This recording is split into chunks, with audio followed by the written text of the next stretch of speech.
Hello everyone, and welcome to the Starseed Dragon channel.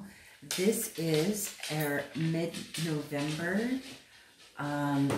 general reading for the sign of Virgo. I'm going to have to stand up for this because you guys have a ton of cards. We're using the Herb Crafters Tarot and clarifying with the Light Seers Tarot. Very talkative reading that we've got going on here. We got the 8 of Air, which is the 8 of Swords, clarified by the 3 of Pentacles and the 9 of Swords. We got the 4 of Air, clarified by the King of Swords. The Ace of Earth is clarified by the 7 of Swords. And I keep knocking them around. We've got the 6 of Earth, clarified by the Wheel of Fortune and the Magician. The Ace of Fire is clarified by the Queen of Wands, the Moon, and the Tower. The 4 of Earth is clarified by the 6 of Swords and the Page of Cups. We've got the Strength card, clarified by the Knight of Swords, the 4 of Cups, World, and the 3 of Cups. And then we have the 4 of Fire, clarified by the Page of Pentacles and the Ace of Pentacles. We've got the Moon, clarified by the Hermit, the Ace of Cups, and the 5 of Cups. We have the Hanged One, clarified by the 2 of Cups. The 5 of Water. I kept saying that, Fire of Water. It's the 5 of Water, and clarified with the 8 of Pentacles, and the Ace of Water, clarified by the 4 of Swords. So this is a big one, my friends. And just so you know, I read intuitively, and I shuffle the cards and take what cards pop out. I don't just, go, oh, well, I'm just only drawing so many cards, and they're going to, this row means this and that row means that. That's not how I read. I read the cards according to what pops out, and that's why there's always a different amount of cards, and I don't ever put them in any specific order or assign them, any past, present, future, or anything like that, okay? So what I was getting off of this after meditating is that, you're suffering from anxiety, and it's self-imposed anxiety that is, has to do with your material world. It could have something to do with work, but it has something to do with your material world, your world that you're living in, the environment that you are exposing yourself to. There is a great deal of inner work that you've been doing, and contemplating, where is the love that and joy that I once felt. And my friends, Earth Maidens, let me tell you that this last eclipse that just happened on the Taurus full moon, we've got a bunch of planets in retrograde, and that's one thing. But another thing is this eclipse really took the energy out of everyone. And because it was during a Taurus full moon, Taurus is the is an earth sign. It is a fixed earth sign, and it is bound to this earth. So that full moon in Taurus with the eclipse is tiring us out and pulling all of the energy out of us. purposely to ground us to the earth and bind us to the earth so that we can slow down and go within ourselves and go into deep thought. Now, this is something that you've been contemplating. You've been going within, finding out where your grief lies, and, you know, wondering where that love once was, that that spark that, you know, brought you so much joy at one point, isn't bringing you joy now. And you're going within, contemplating that, and, you know, trying to find an even keel and a balance. You are finding balance in creative ways in your material world to be able to sort these things out. And it's going to take time. It's going to take a lot of work. There's, you know, we're in Scorpio season. This is the perfect time of year to do shadow work, because the veil is much thinner, and you're equipped to go deep, and go deep within yourself and deep within your secret world and your shadows, and really get to the meat of and the root of your problems, right? And as to why you are not feeling all of this joy that you once felt, right? But you are strong. You are an earth sign yourself, and going within and finding that even keel and that balance, finding that reciprocity in mastering all the tools that you have at your disposal will create a sense of fulfillment and completion. It will help you to realize your own creativity and what it is that you want to bring into your world to give you that sense of satisfaction, give you that, if there's something that you've always wanted to do, but you never thought that you would be able to accomplish said thing, or the people around you, the influences around you said that you would never be able to achieve that thing.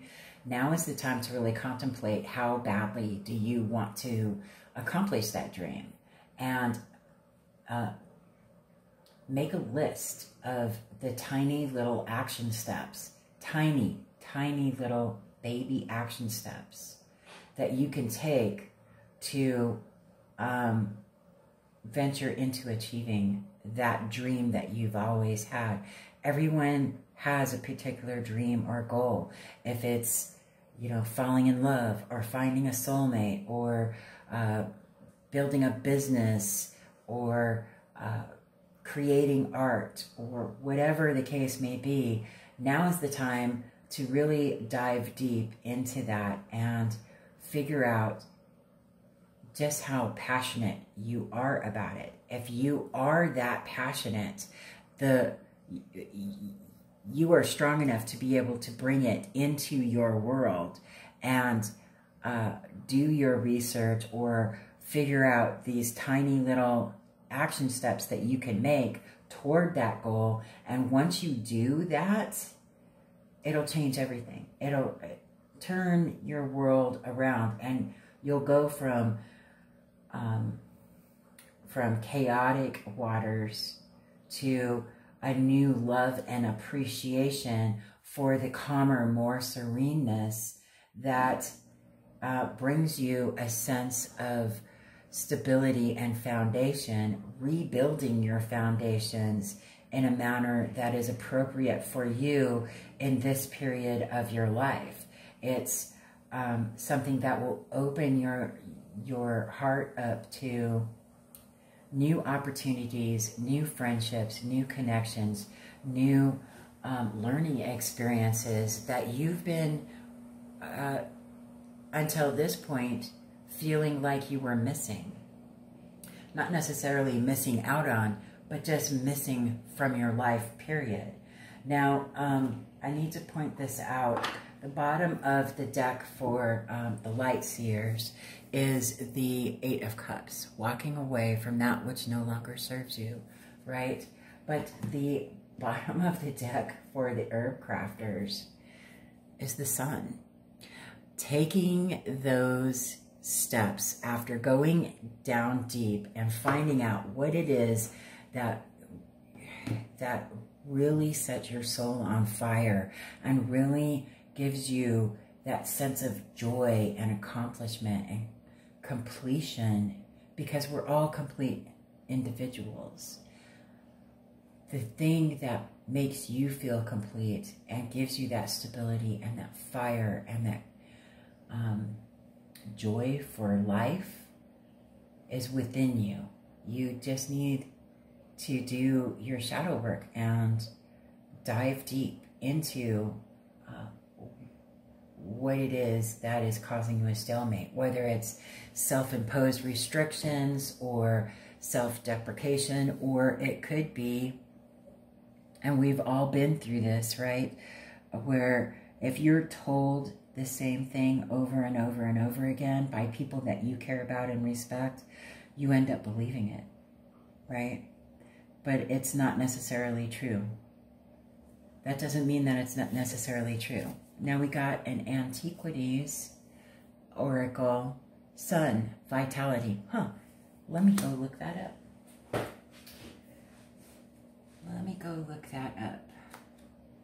Sun. Interesting how we got the Sun. Keywords: vitality, radiance, life, renewal, positivity. Oracle message: the lightness of your spirit is out to play, and it is calling in people and things that are a match to your mood. Now is a time of glowing illumination and positive expansion. New projects, like-minded people, and unexpected connections are flowing in. Vibrant opportunities are headed to you. Are you willing to explore what this enchanted energy has to offer?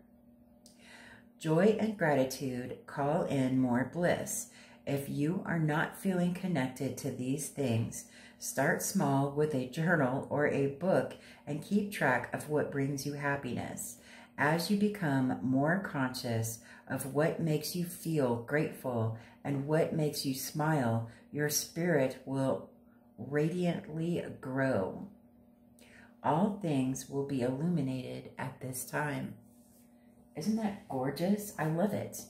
That's beautiful. And then we got a Wild Mystic Oracle, Sacred. Look, it's a starfish. Sacred.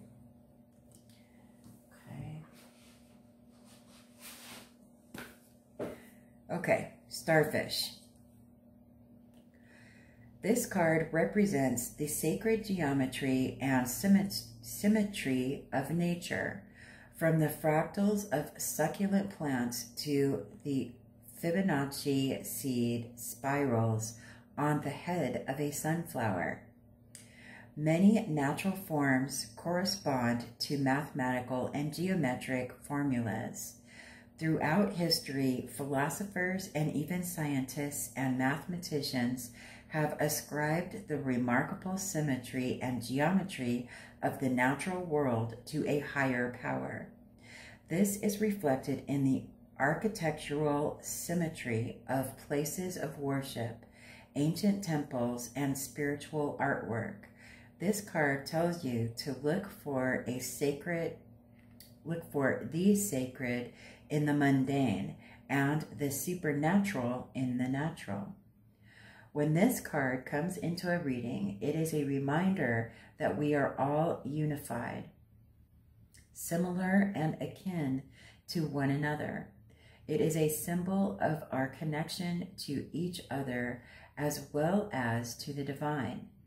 Whether the divine might mean to you or whatever the divine might mean to you, this card signifies our links and bonds with one another through not only our similarities, but also our differences. This card might be asking you to rise above a situation or seek enlightenment. The shadow reading of this card may warn us that we have become preoccupied with the things that separate us from other people. We have focused so much on our differences that we have forgotten our connections. Reconciliation with others or with the parts of yourself that have fractured might be necessary. That's true. And you've been doing that work, right? Doing the hermit thing, going down deep with that, the hermit and the moon. And I got the book. We got a Sacred Forest, Guardians of the Land, Protection, number 21. Beautiful. Let me just read that, 21. Guardians of the Sacred, Guardians of the Land, Sacred. Guardians of the Land, Protection. Okay. The spirit of the guardians of the land says, you are safe and surrounded by a protective shield. You are not alone. Your life is guided and protected by higher forces. Within this, you can soar to great heights. That is quite beautiful. And the fact that this is the guardians of the land and you are an earth sign is really not a coincidence, I think. I think that this has a lot to do with grounding yourself and finding a way to build a solid foundation that encompasses all of the things that bring you joy, all of the things that you are passionate about, and bringing new life to your current one that right now seems to be tiresome and lackluster and causing anxiety. And I'm here to tell you that is going to pass.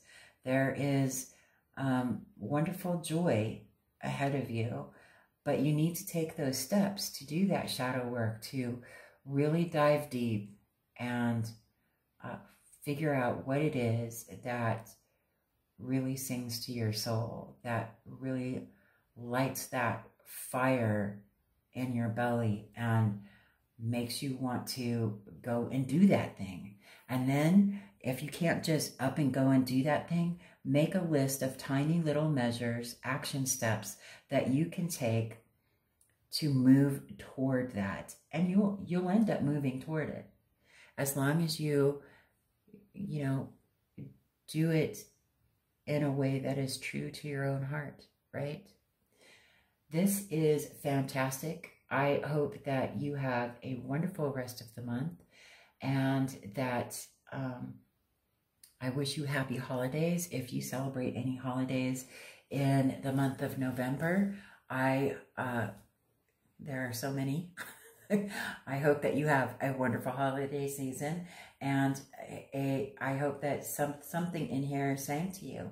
If it didn't, just leave it be. We're all grown-ups here. I can't tune into everybody's energy. So if something in this sang to you and helped you, I hope that it did. Other than that, I will see you on the next video.